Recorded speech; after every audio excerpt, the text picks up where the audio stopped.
You know, it's funny. Usually when a machine breaks down, the very first instinct is just to like grab a bigger hammer. Right, Like totally. if a car engine is struggling, you think, okay, I need a bigger engine. If your laptop is running slow, you're like, I just need more RAM. Yeah. It is a superhuman impulse to try and solve problems with sheer size. Oh, absolutely. But in deep learning, Yeah. a bigger neural network might actually be the absolute worst thing you can do for a failing model. Yeah, which is super counterintuitive. So, welcome back to the Deep Dive, everyone. Today, we are getting into part two of our final course recap. In part one, we mastered the basics of vanilla neural networks, right? Now, your mission is to understand how we take those basic models and essentially perform major surgery on them. Yeah, we're taking them from general purpose tools and twisting them into highly specialized architectures.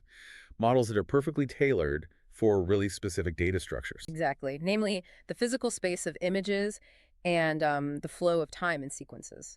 But before we even get to bending networks into those specialized shapes for, computer vision or language processing, we have to talk about fixing the basics.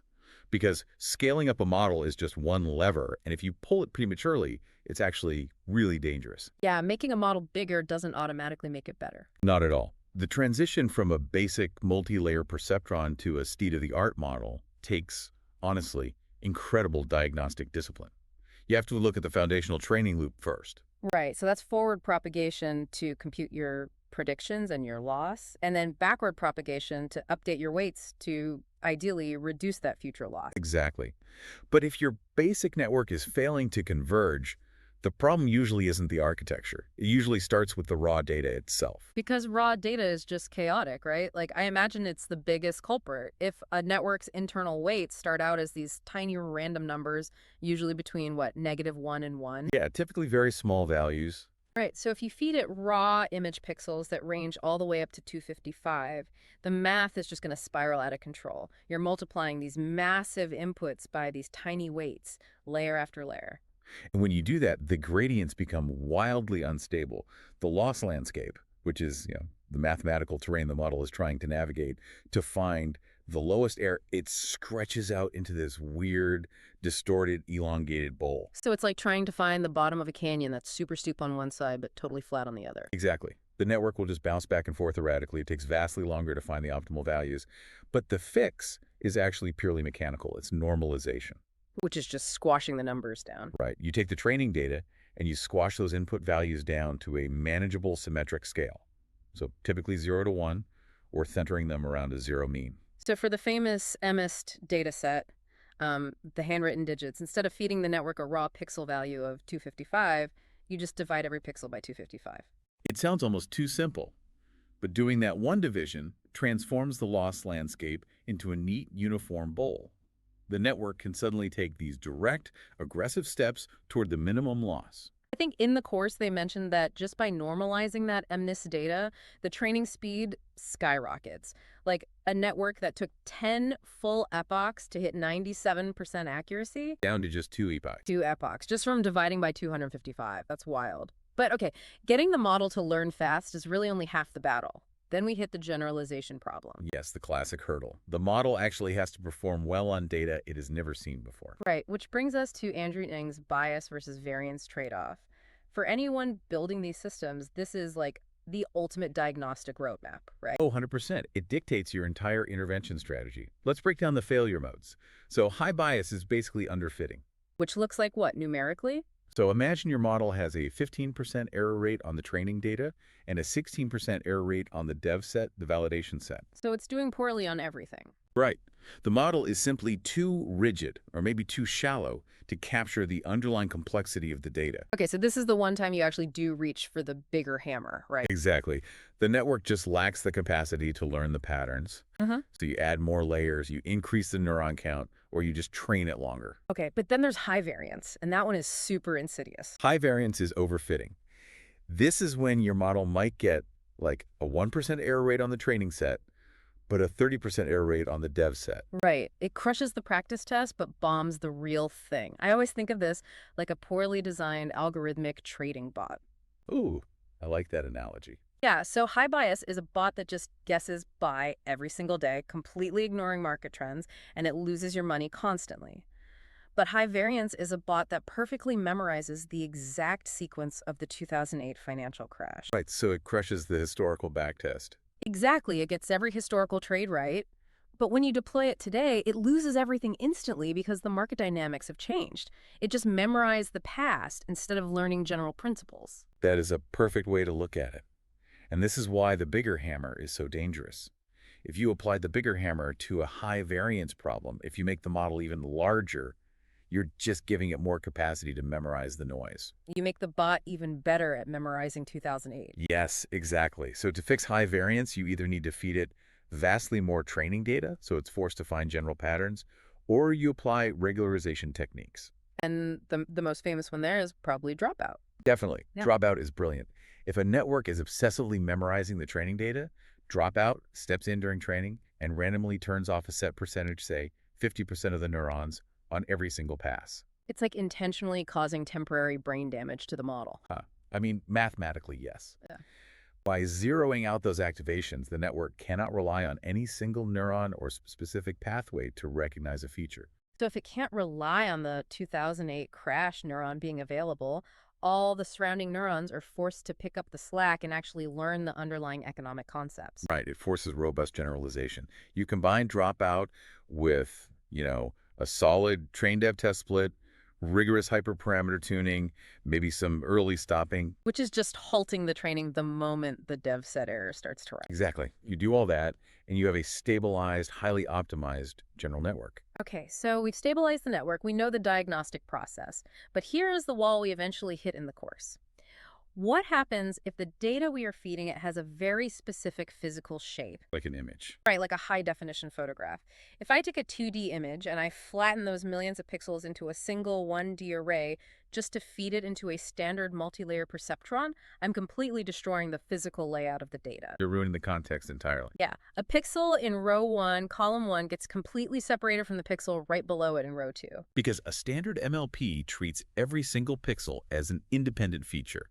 It has no concept of spatial locality. It literally doesn't know what next to or above means. Which seems like a massive problem for pictures. It is. Plus, a traditional network would have to relearn what a specific feature, like, say, a cat's ear looks like, in every single possible location on the screen. The number of parameters required is astronomical. And that spatial destruction is exactly why convolutional neural networks, or CNNs, were invented, right? Exactly.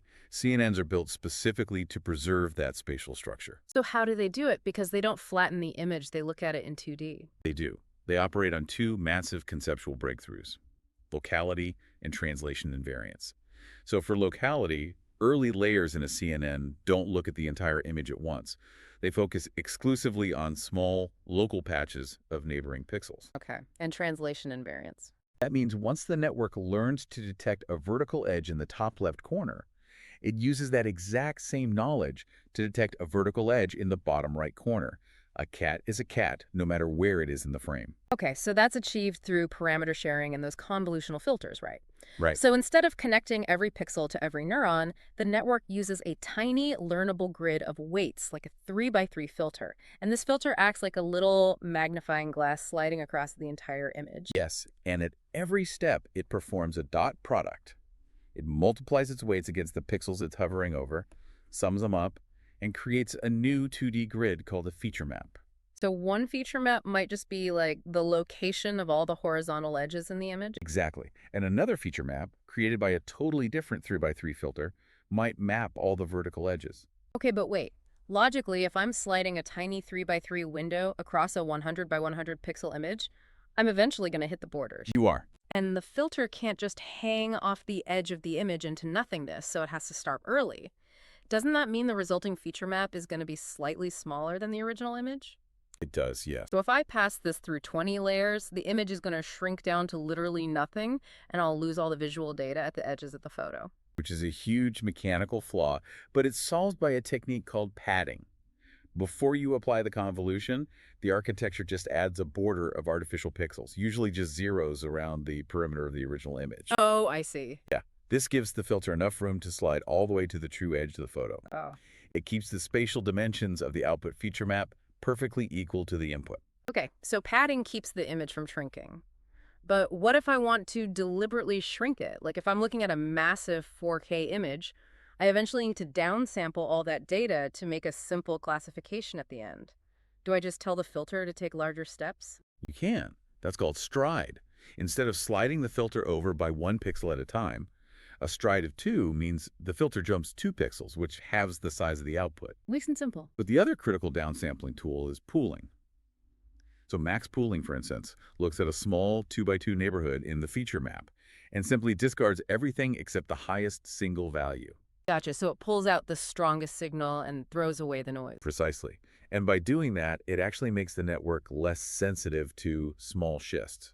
If the cat moves 1 pixel to the left, the highest value in that 2 by 2 patch probably remains exactly the same. So the network still recognizes the feature. Right. It creates spatial invariance. Right.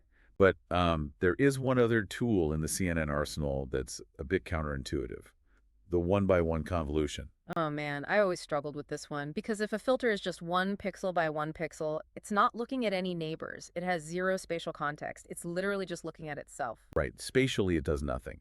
But you have to remember that a modern feature map has depth. Depth, like the color channels. Yeah, an early image has red, green, and blue channels. But deeper inside the network, you might have, say, 512 different channels, each representing a different learned feature. Oh, wow.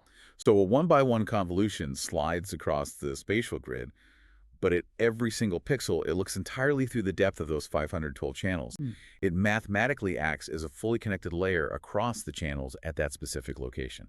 Ah, I get it now. So it's a brilliant way to mix, compress, or expand channel information without messing with the height or width. Exactly. It's all about managing the channels. Okay, I have one more massive logical gap that I need you to address. Lay it on me.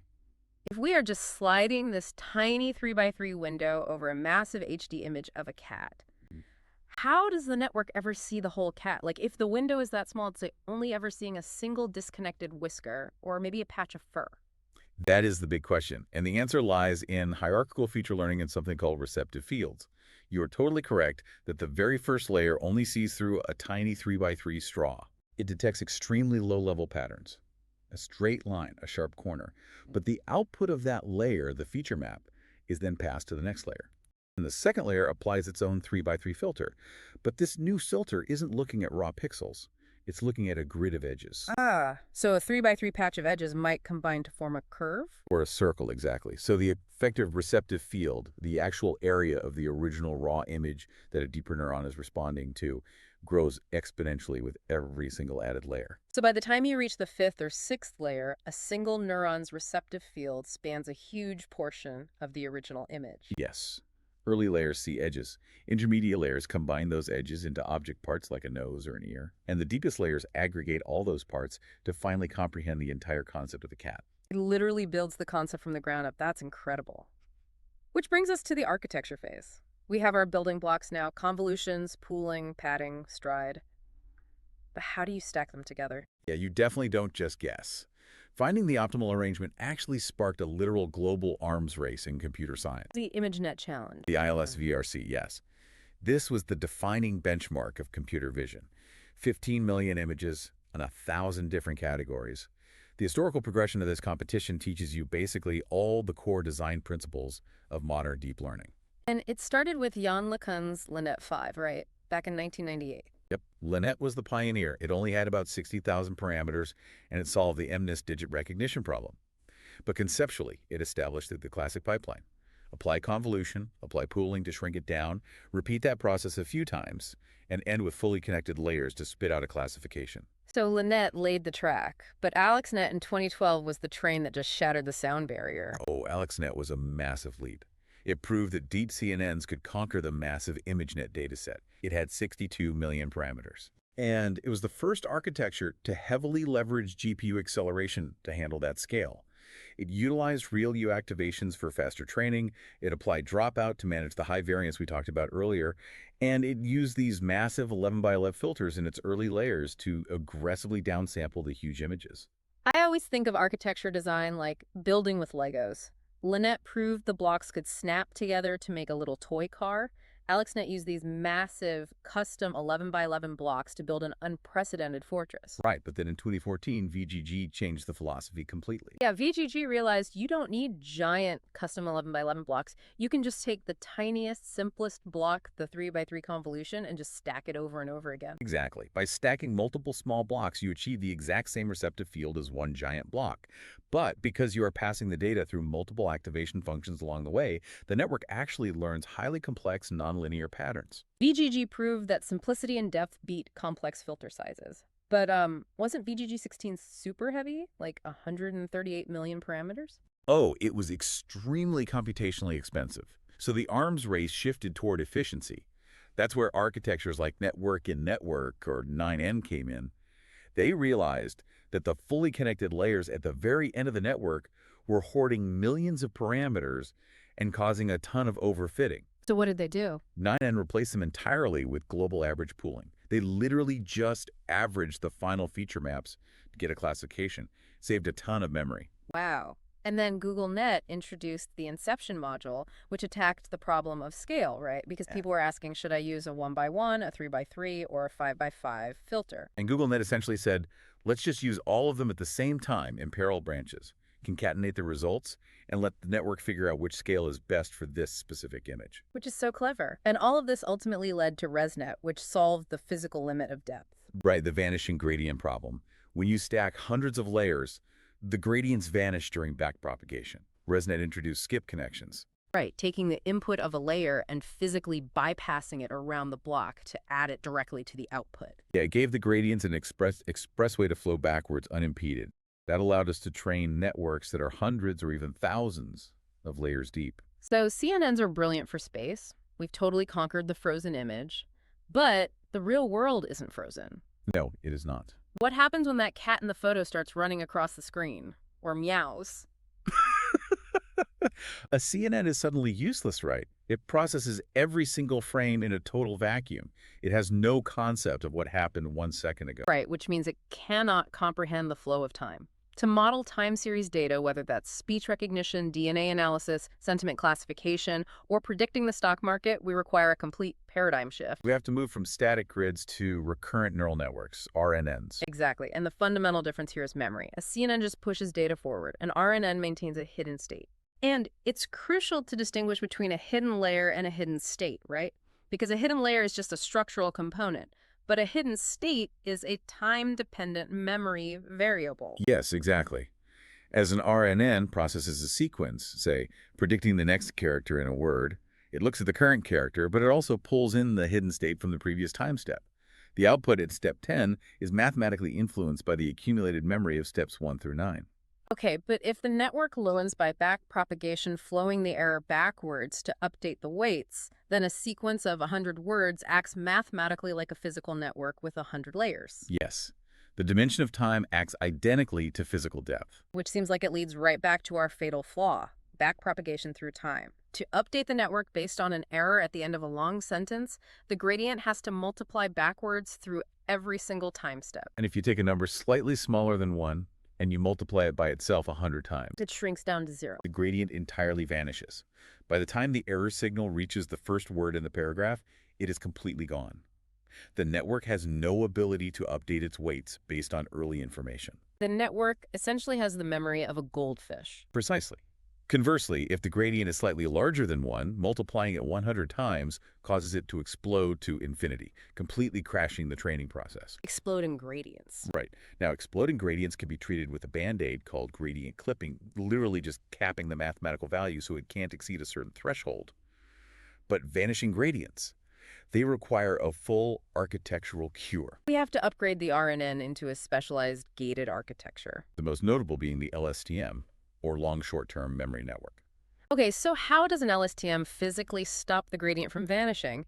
How does it actually hold on to a memory over a long sequence? It uses internal valves, specifically a forget gate and an input gate. Let's look at the actual mechanism. As the hidden state flows through time, it passes through the forget gate. This gate uses a sigmoid activation function to output a vector of numbers strictly between 0 and 1. Okay. So the network looks at the current data, say, it sees a period indicating the end of a sentence. The forget gate might then output a 0, It mathematically multiplies the old contextual memory by 0, instantly erasing it to make room for new context. Wow, so it explicitly decides what is irrelevant and throws it away. Exactly. And the input gate does the exact opposite.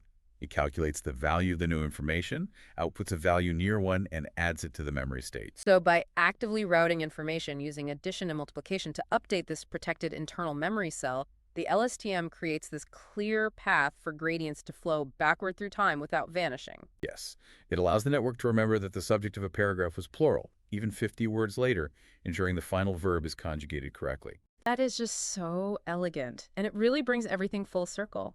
Diagnosing the problem dictates the architectural solution.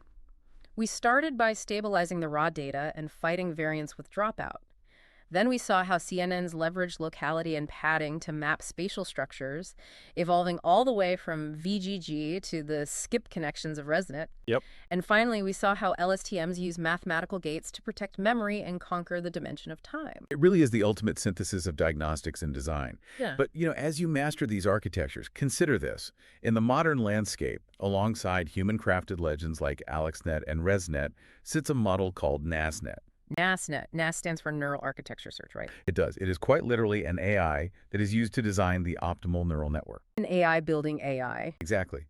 If AI can now explore the architectural landscape, mathematically optimizing the arrangement of convolutions and gates better than human engineers, Yeah. will handcrafted networks soon be viewed as just quaint historical artifacts? Oh, man. What happens to the field of deep learning when the AI begins designing itself? That is a wildly provocative thought to end on, but I love it. Deep learning really teaches us that brute force rarely wins. You need diagnostic precision, the insight to see the hidden structures of space and time, and clearly the willingness to let go of old assumptions. Thank you all for joining us, and congratulations on making it through the final course recap.